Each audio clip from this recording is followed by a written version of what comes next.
Here's where things get interesting. The game will basically pay attention to what you're doing as like a solo player, and then basically sorts out sort of on the fly matches dependent on what you're actually doing. Solo play ethic hasn't been ignored, as you can basically do missions for NPCs. Completing tasks for them as well as completing player matches rewards you with money for weapons, customization options, or potentially unlocking some of the 30 plus cars that have been promised.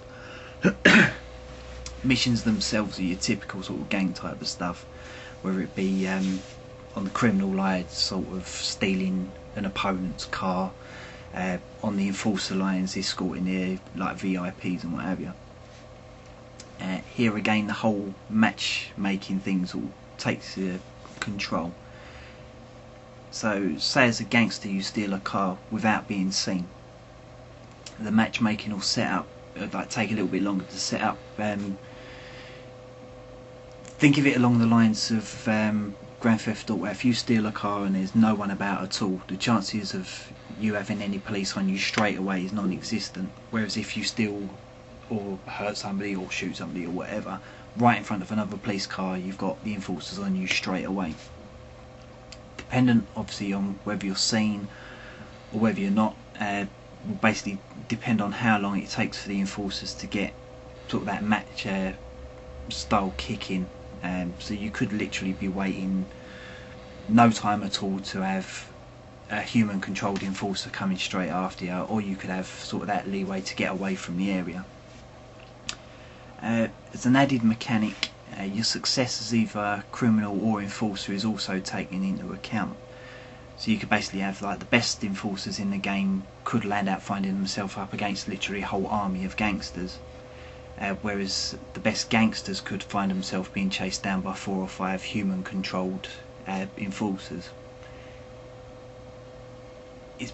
For me, that's a really good, nice draw, and it sort of levels the playing field for obviously the more skilled players and the beginners, and obviously makes it more enjoyable and more of a challenge to everybody regardless of your skill level. Real-time worlds are also promising 2 sets of rules, basically designed with player enjoyment in mind. First is a normal rule setup, which eliminates the whole sort of griefer attitude, making it impossible for another player to attack you or for you to attack another player unless you're actually matched with them. And I really like the sound of that. I mean, basically you can guarantee at some stage you're going to run into some total arsehole that isn't there to enjoy the game for themselves, just wants to make basically as much of a problem for everyone else as possible. Second rule set takes them into account and basically gives you like a complete free-for-all. Sort of, for those of you who have played Grand Theft Auto on like the free roam parties, sort of taking that sort of lines where you can literally do whatever you want.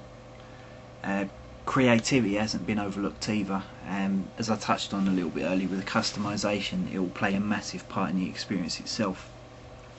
Characters have your typical sort of wide range of sculpting options, whether it be male, female, your body types, but even down to small details like changing the height of individual spikes in a mohawk.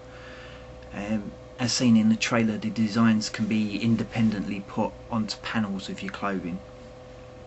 On top of that, these panel designs we promised basically won't just look like they're stuck on top, so instead sort of models to the textures of whatever the design's actually put on top.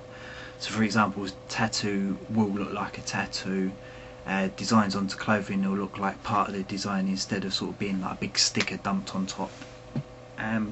Custom styling doesn't just end with the player designs and sculptures. There's also an audio customizing into the game itself, where you can basically set up.